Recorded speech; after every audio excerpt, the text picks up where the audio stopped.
এই এখন এদেশের রাজনীতির বাস্তবতাটা চিন্তা করেন। রাজনীতির বাস্তবতাটা হলো যে আওয়ামী লীগের রাজনীতি যদি ধরেন, এখানে কোনো নীতি ছিল না, আদর্শ ছিল না।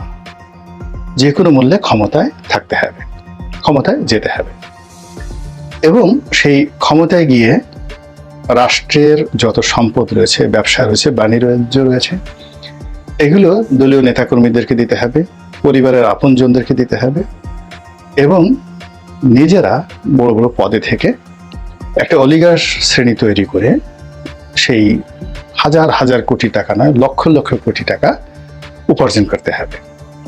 আমরা যেটা দেখেছি যে S Alam, Beximco, summit group থেকে শুরু করে আরো অনেক গ্রুপের মাধ্যমে তারা যে টাকা উপার্জন করেছেন, এর মধ্যে আদানি আছে, দেশের বাইরে আরো অনেক কোম্পানি আছে। বলা হচ্ছে যে 2 লক্ষ কোটি টাকা দেশ থেকে পাচার করা হয়েছে।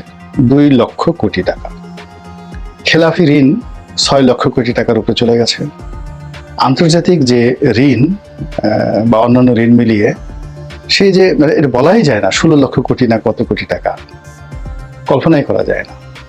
তো এই যে একটা ফাঁদ পেতে যে পুরো তাদের যে টার্গেট, এই টার্গেটটা ছিল অর্থনীতি অঙ্গন।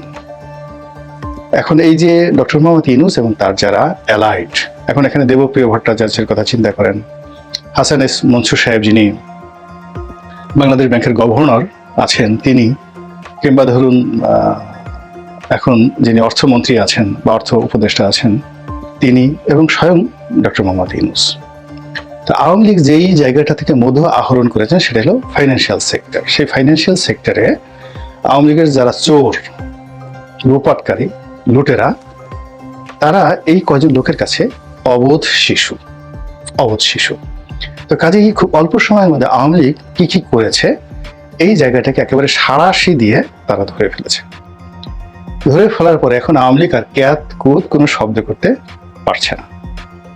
2 নম্বর হলো যে এই জায়গাগুলোতে ঢোকার জন্য অন্যান্য যে সকল রাজনৈতিক দল, ব্যক্তি, গোষ্ঠী তারা চেষ্টা করেছে, এবং আলটিমেটলি অনেক জিনিসগুলো তারা দখল করে আবার সেই আওয়ামী লীগের সেই পুরনো যে চরিত্র, সেই চরিত্রটাকে নতুন পোশাকে তারা ধারণ করার জন্য যে কর্মযজ্ঞ তারা চালিয়ে যাচ্ছে, প্রায় সব ক্ষেত্রে তারা ফেল করেছে।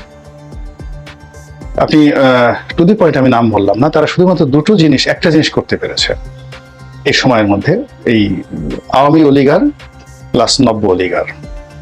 তো তারা এই যাকে বলা হয় অন্য অলিগার হওয়ার যে সূত্র, অলিগার কাকে বলে? অলিগার হলো রাষ্ট্রীয় প্রতিষ্ঠানগুলোকে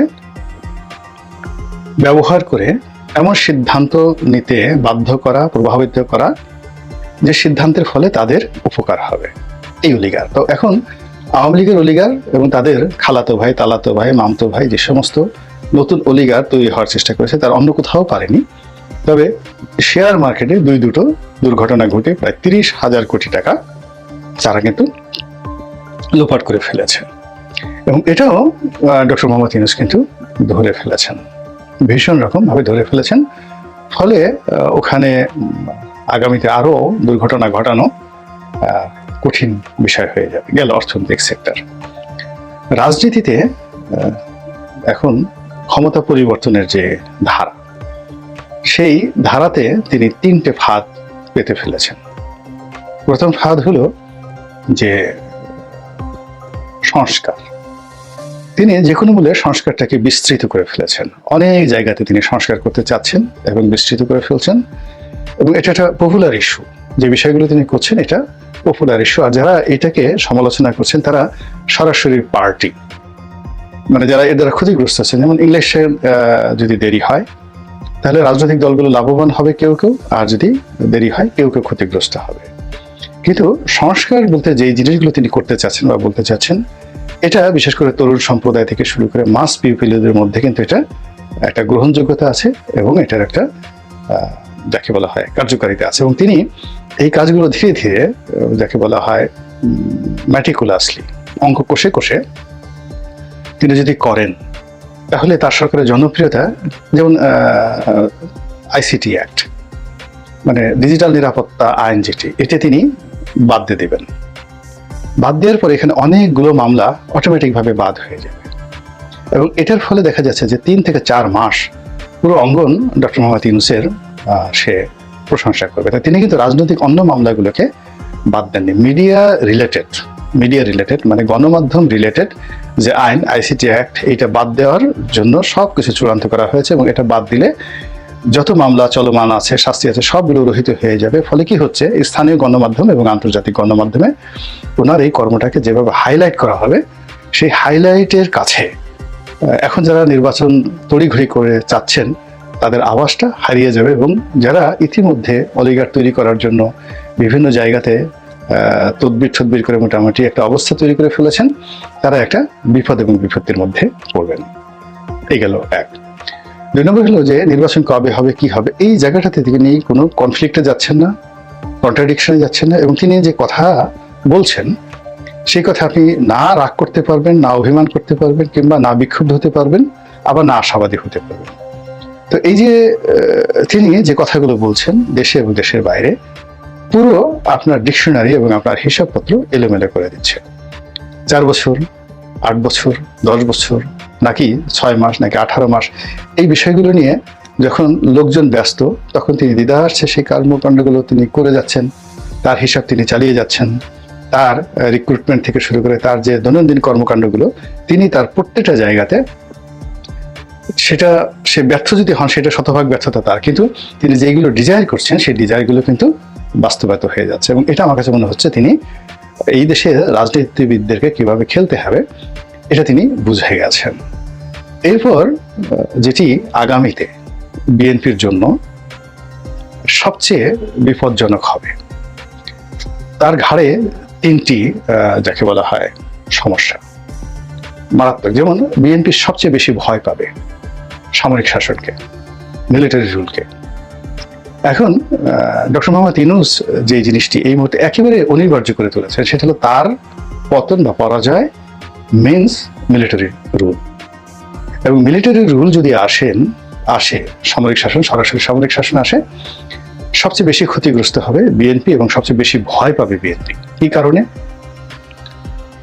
এই যে বিএনপির যে 2001 থেকে 2006 সনের যে সরকার এবং পরবর্তী যে 1-11 ওই সময়টিতে পুরো সামরিক বাহিনীতে বিএনপির সম্পর্কে একটি নেতিবাচক প্রচারণা এখন পর্যন্ত চলছে এবং ওই জায়গাটা পূর্ণ হয়নি, কেউ পূর্ণ করতে পারেনি।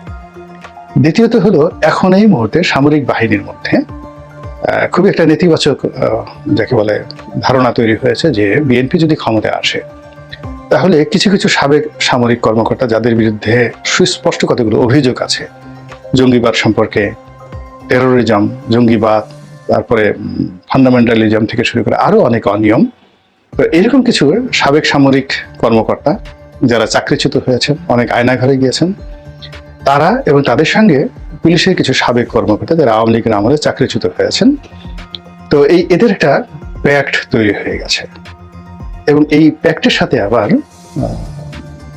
দেশের এবং দেশের বাইরের সাংবাদিক, ইউটিউবার, তাদের একটা সম্মিলন তৈরি হয়েছে এবং এরা অনবরত সেনাবাহিনীর বিরুদ্ধে প্রচারণা করছে, সেনা প্রধানের বিরুদ্ধে প্রচারণা করছে এবং এর ফলে পুরো দায়টা বিএনপির উপর গিয়ে পড়ছে। পুরো বিক্ষোভটা সেনাবাহিনী যদি যাকে বলা হয় এখানে ভবিষ্যতে ক্ষমতায় আসে, তাহলে জেনারেল আসলাম বেগের সঙ্গে বা জেনারেল বাজওয়ার সঙ্গে ইমরান খানের যে রসায়ন হয়েছিল, ঠিক একই অবস্থা বিএনপির সঙ্গে এবং জনাব তারেক রহমানের সঙ্গে সেনাবাহিনীর হবে, যেটা মোকাবেলা করা বিএনপির পক্ষে একেবারেই অসম্ভব একটা বিষয়।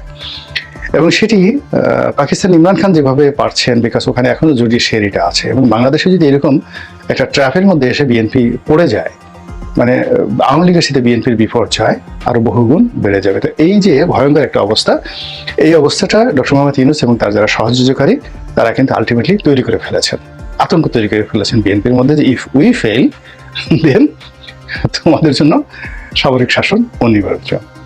এবং যদি সামরিক শাসন আসে একদম 100% সেটা নির্বাচন হোক, যা হোক, এই নির্বাচনটা হবে 1991-এর মতো এবং